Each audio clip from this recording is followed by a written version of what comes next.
네, 유명 인터넷 쇼핑몰 인터파크 전산망이 해킹됐습니다. 고객 개인정보가 1,000만 건 넘게 유출이 됐는데요. 이름과 아이디, 주소, 전화번호 등이 해커 손에 넘어갔습니다. 이 이야기도 좀 나눠보겠습니다.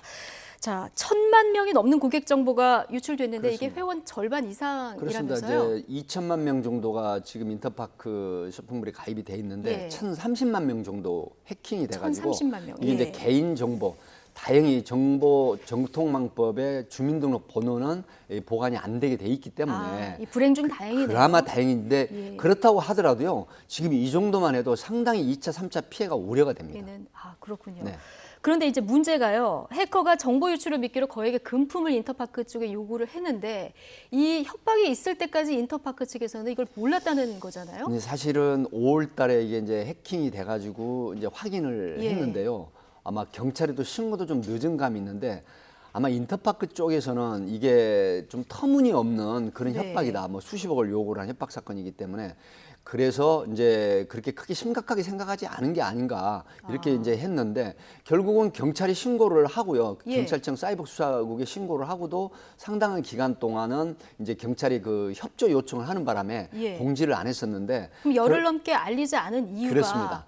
지금 그 보면은 신고를 받은 게 이달 중순이고 그렇습니다. 오늘이 26일 이제 네. 시청자들이 알게 된 게 오늘이잖아요. 네. 근데 열흘 넘게 고객에게 알리지 않은 이유가 경찰이 그렇습니다. 그 협조를 부분 좀 해달라? 해명을 드리면 아. 보통 이제 어떤 범죄가 발생이 됐을 때 경찰이 그 피해자라는 분이나 피해자 업체에서 협조가 있어야 왜냐하면 예. 경찰이 신고가 안 된 상황이고 또 범인들은 이걸 정말 협박이 통할 거라고 생각으로 접근해 오는 경향이 있거든요.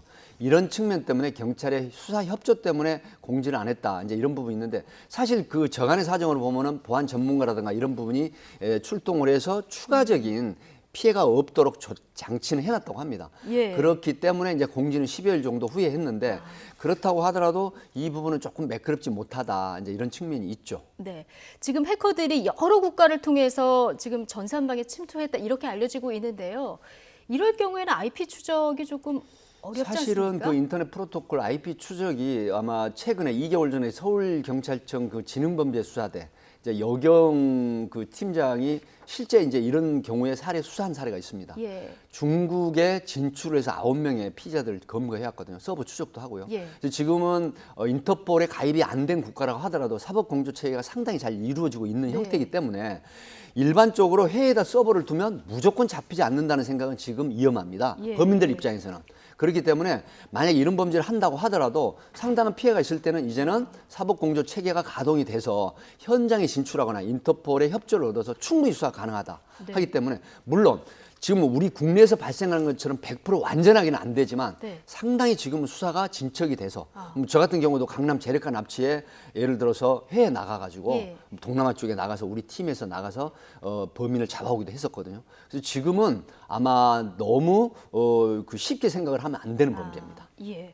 이렇게 정보가 유출되면 어떤 범죄에 노출이 되는 겁니까? 이게 제일 불안하실 것 네, 같아요. 사실은 추가적으로요. 가장 많이 되는 게 이제 개인정보 중에 주민등록 번호는 없다고 하더라도 보이스피싱에 악용될 보이스피싱. 소지가 가장 많습니다. 그렇기 때문에 상대방의 주소라든가 네. 뭐 전화번호라든가 알기 때문에 보이스피싱의 범죄에 가장 많이 노출될 소지가 있고요. 또 하나는 뭐냐면 파밍 수법이라고 예를 들어서 내 PC에 해커가 돼가지고 들어와서 내 개인정보를 모두 빼갑니다. 예. 그렇게 되면은 인출이 내가 저금해놓은 현금이 인출되기도 하는 이런 2차, 3차 피해가 걱정이 되는 것이죠. 그럼 지금 아까도 말씀하셨고 지금도 말씀하셨는데 2차, 3차 피해가 우려된다 하셨잖아요. 이런 피해를 막으려면 어떻게 가장 해야 좋은 되나요? 방법은요.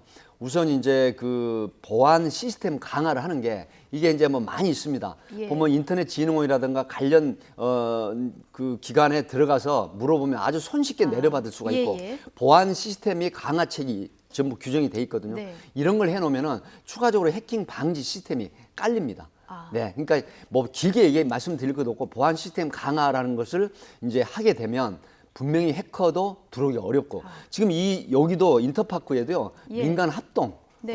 해서 조사를 하고 추가 피해를 막도록 조치를 지금 하고 있습니다. 네, 보안 시스템을 강화해야 그렇습니다. 하는 것 이것이 가장 네. 큰 좋은 해법이군요. 알겠습니다. 자, 백기종 전 수서경찰서 강력팀장과 함께했습니다. 오늘 고맙습니다. 감사합니다.